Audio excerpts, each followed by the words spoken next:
We used to believe that democracy died in the dark at the hands of men with guns and tanks.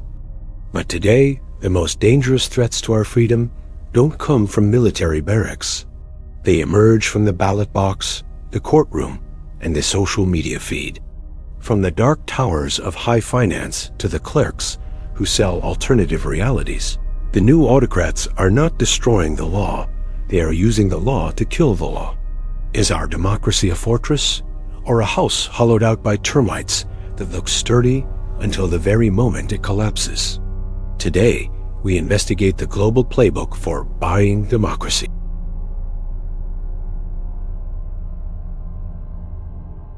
To understand the peril of the present, we must first unlearn our expectations of the past. During the Cold War, nearly 3 out of every 4 democratic breakdowns occurred via military coups. We think of the death of democracy as a spectacular event, a burning palace, a president in exile, and a suspended constitution. This was the fate of Salvador Allende in Chile on September 11, 1973, when Hawker Hunter jets bombed the neoclassical palace of La Moneda. But the electoral road to breakdown is far more deceptive. There are no tanks in the streets. People still vote. Independent newspapers still publish, though they may be bought off or bullied into self-censorship. This is what constitutional scholars call constitutional regression, or slow erosion. It is a world where 51% of Venezuelans could still believe they were living in a democracy as late as 2011, long after Hugo Chavez had dismantled the system's core. This transition relies on a veneer of legality. When an elected autocrat moves against the system, the actions are often approved by a legislature or accepted by a court. They are marketed to the public as laudable objectives: combating corruption, improving the efficiency of the judiciary, or cleaning up elections. But beneath this surface, the soft guardrails of democracy, the unwritten rules that keep political competition healthy, are being systematically dismantled.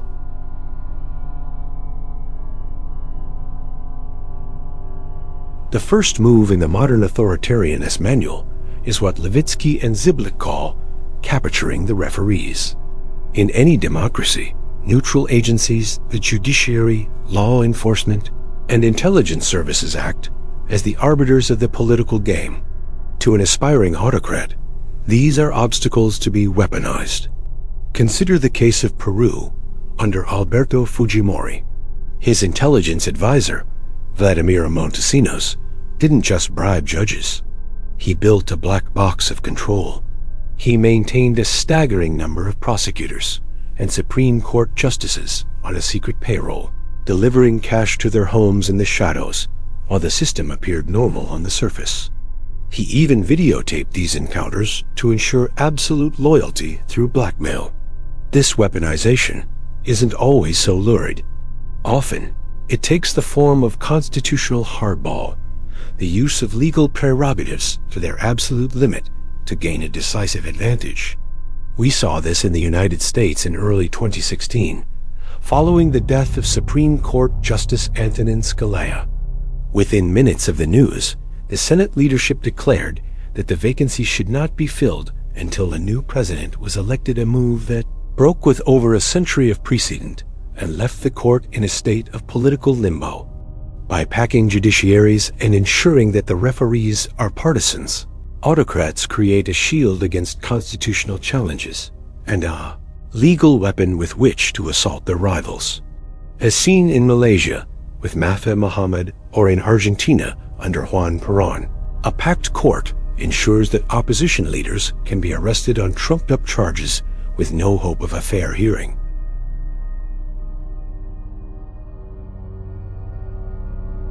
While the capture of institutions provides the power, it is the intellectual class, the writers, bloggers, and media producers, that provides the legitimacy. The historian Anne Applebaum looks back to a 1927 book by Julian Benda, La Trahison des Clercs, The Betrayal of the Intellectuals.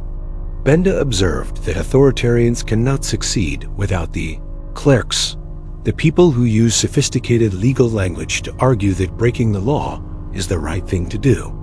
In the 1990s, at the dawn of the new millennium, a group of young conservatives in Poland and Hungary celebrated the fall of communism and the rise of the West.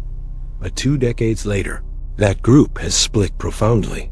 Some, like Jacek Kurski in Poland, became the primary propagandists for the new nationalist order.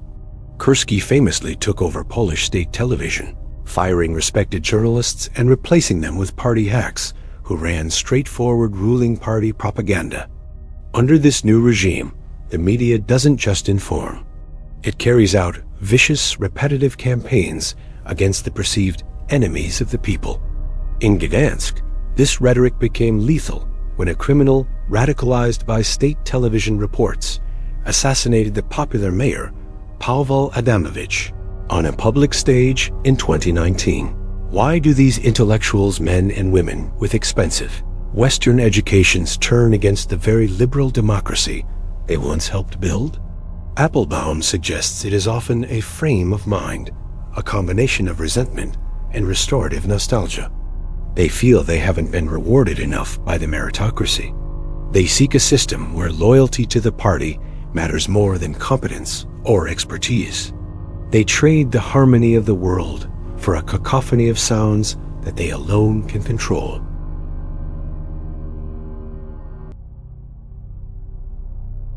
To keep the population engaged in this new reality, autocrats rely on what Timothy Snyder calls the medium-sized lie. Unlike the big lies of the 20th century, which required total control and massive violence to maintain, the medium size lie creates an alternative reality through conspiracy theories. In Poland, the central lie is the Smolensk conspiracy. On an April morning in 2010, a plane carrying the Polish president and 95 others crashed in Russia. While every official investigation concluded it was a tragic accident caused by pilot error and bad weather, the Law and Justice Party built a political cult around the belief that it was an assassination. This lie served a dual purpose. It made their followers feel like victims of a nefarious plot and cast their political rivals not as competitors, but as traitors and scum. In Hungary, the medium-sized lie focuses on George Soros. Maria Schmidt, a prominent Hungarian historian and Orban supporter, argues that Soros owns the U.S. Democratic Party and is plotting to destroy the Hungarian nation through immigration. When challenged with the lack of evidence, she, like many clerics, relies on conviction over facts. She views the Western media as a colonizing power that talks down to the Hungarian people. These lies are amplified by the black box of social media. Algorithms are designed to prioritize engagement over truth, creating personal echo chambers that radicalize users by showing them more of what they already favor. In Spain, the party Vox used this to perfection, launching a Make Spain Great Again campaign that combined restorative nostalgia with viral memes of their leader on horseback, set to the theme music of The Lord of the Rings.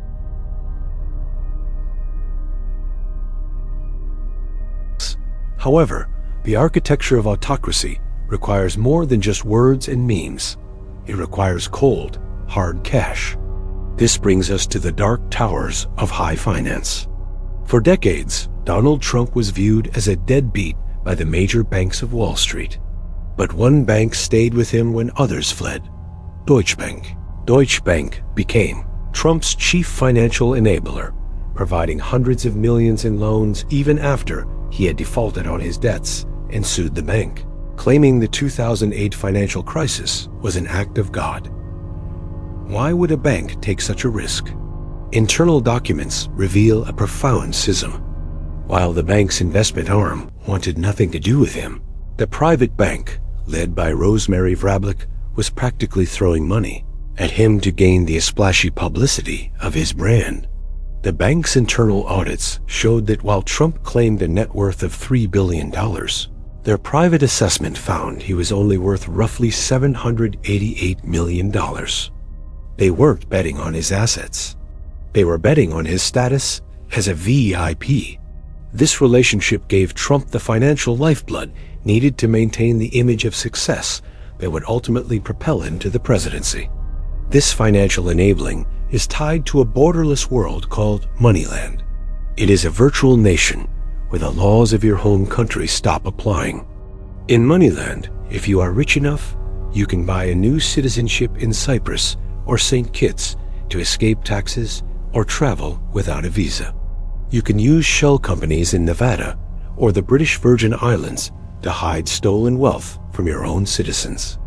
This system doesn't just facilitate tax evasion. It neutralizes the principal functions of democracy, the ability to tax and spend for the common good.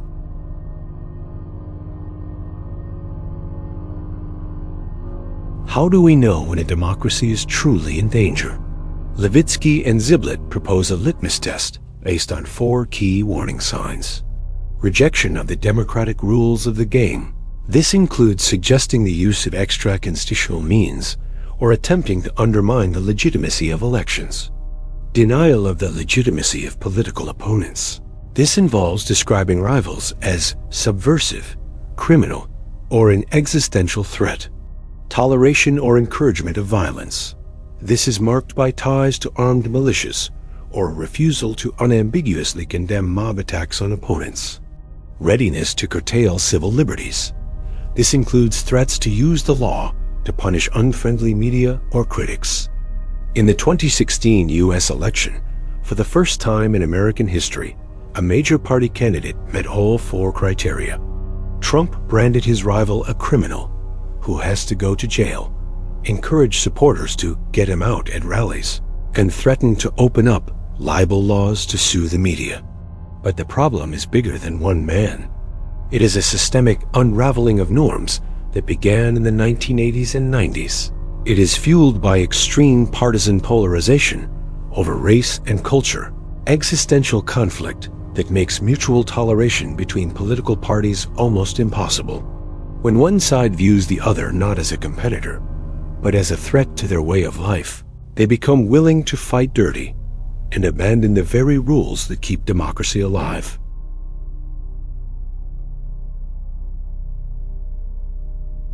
This new authoritarianism is bolstered by the rise of the black box society. As legal scholar Frank Pasquale observes, the distinction between the state and the market is fading. We are increasingly ruled by the blob, a shadowy network of actors who decide who gets credit, who gets audited, and whose voice is amplified in search results. Decisions that used to require human reflection are now made by secret algorithms.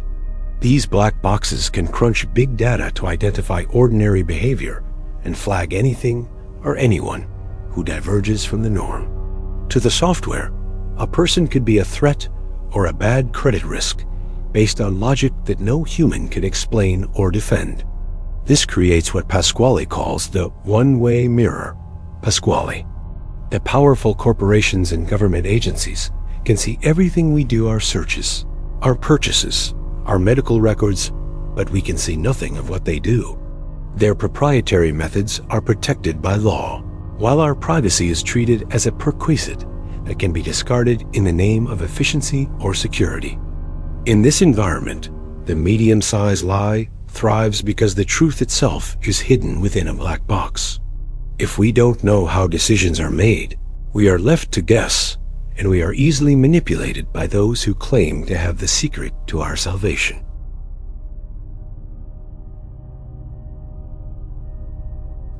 We stand at a historic crossroads. We can continue to live in a black box society where we are, amused into indifference, while our institutions are hollowed out by those who view democracy as a machine for suppression. Or we can fight for an intelligible society. This requires more than just outrage. It requires transparency, forcing the algorithmic referees into the light and building civil liberties, safeguards into our technical architecture. It requires us to recognize the warning signs and demand that our political parties act as gatekeepers against those with authoritarian tendencies. Most of all, it requires us to reject the small size and medium size lies of polarization. Democracy is a shared enterprise. It depends on the recurrent suspicion that more than half of the people are right more than half of the time. It is the mustard on the hot dog and the communion in the library, the small, unwritten rules of civility that keep us from viewing our neighbors as enemies. You have seen the shadows cast by the new autocracy. You have seen the towers built on dirty money and the clerks who sell their souls for status. Now, the question remains, what will you do to defend the light?